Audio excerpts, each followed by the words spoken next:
Good morning. I'm Father Ryan Humphries. This is the CU Catecast. Welcome back. We're very, very happy to have you with us. So I'm talking today about Compostela. Now, just to set the stage for a very, very brief sense, we're talking about the northern part of Spain, really just kind of the top. So this is the northern part. This is a mountainous region. And historically, the Romans got there as early as they could. Lots of silver, lots of high-value metals in the northern part of Spain. And so from a very, very early on, the Romans, prior to the birth of Christ, had set up shop and had created the province of Hispania. By the time that Jesus shows up on the scene, the province of Hispania is actually in size and rises again. The apostles know that somebody has got to go that way because it's a huge epicenter of culture for the same house as Jesus. He's very, very trusted by Jesus. And so St. James is going to spend about a year around Jerusalem, kind of them getting their act together. And then he heads to Spain and begin doing ministry around 30 AD, something like that. When it becomes clear that the Blessed Virgin Mary is a apostles came back. We don't know how they got the information, but we know that they all got the information. They all came back to Jerusalem. And so it was, and we know that St. James was, for whatever reason, martyred in what we would call the Middle East. And yet we know too that in Jerusalem, body off the wall of Jerusalem down into the valley below, and his disciples, that is the people he was kind of his entourage of ministry. We fast forward now to the 900s or so. And I want to say it's the 900s because I always get a little confused when we talk about the 10th century versus the 8th century and those kind of things. But somewhere in the 900s, there is a simple little monk who is from the south, has had an Islamic in the 500s, and so we have these little mostly peopled by folks who we would call Celts and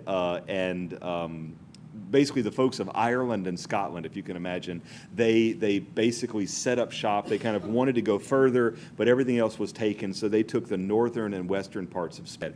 So we have the Galicia, and then you have what's called the Basque country, and then you have, which is where modern-day, say, Pamplona and San Sebastian are, and they players of the game. So we're in the 900s. We've got the Muslims at the bottom. We've got these kingdoms across the top, and we have a monk who is praying, and the Lord gives him a vision field.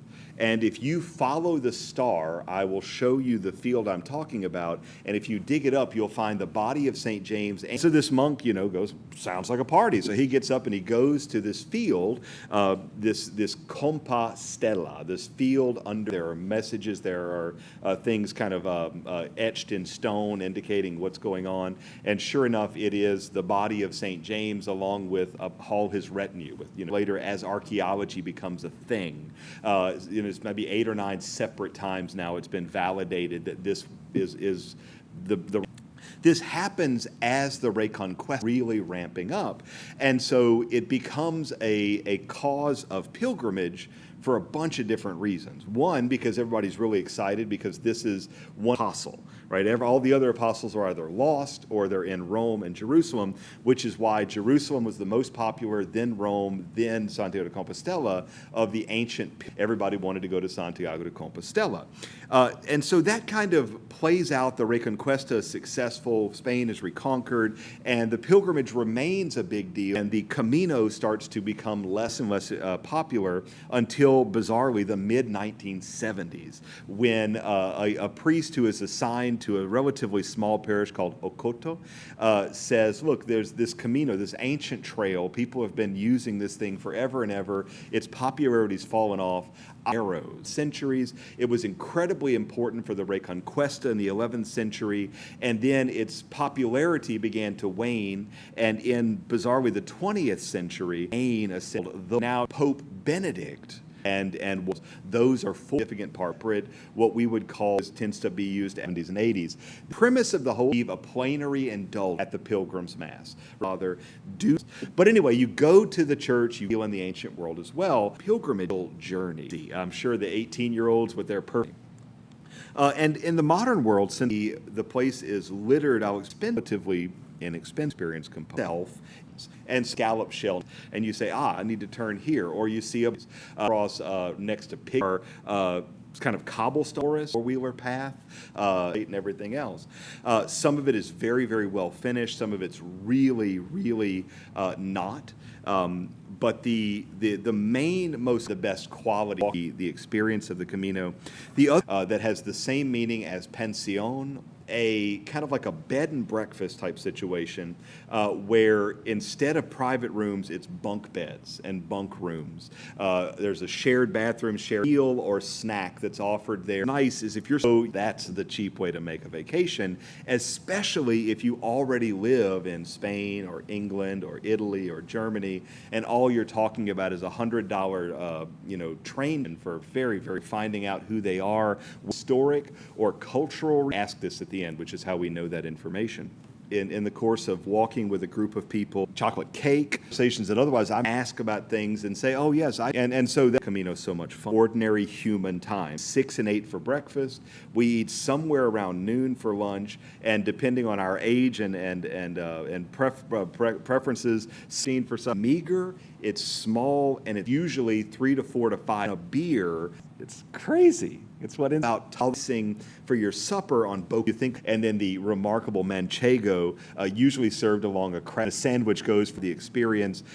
As is the here a little bit fast of the Camino are the you have to get this feast every day. Sometimes this is a nod sort, which is a Spanish word that means the last 100 kilometers. The first time I was injured, practical, or a few little other things about there. The scent very had that has of course the churchments, and the cathedral itself has an grill on the feet. The incenser stands about 5'8" from the ground.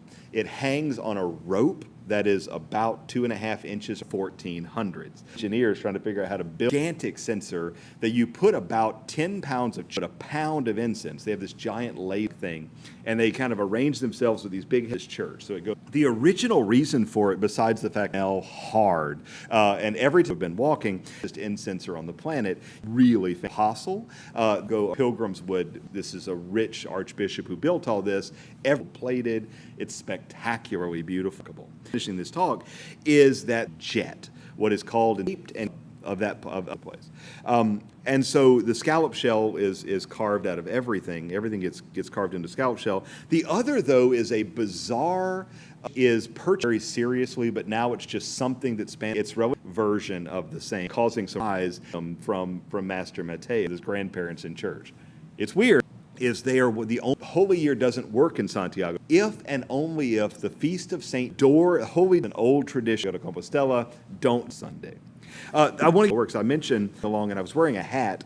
See, the things you can quiche sort of thing, but I said no, give me the chocolate coffee. And I'm kind of flying under, and it was just from some issues would never be a moment for the American. They must have been a real deal, and we're walking off down the wrong way. Interest 40 days until you make in hotels the whole way. Interested necessarily in walk. You took a bus from Santiago, Burgos, Leon. And that's worth seeing to get a sense of the experience of going. And so that to the history.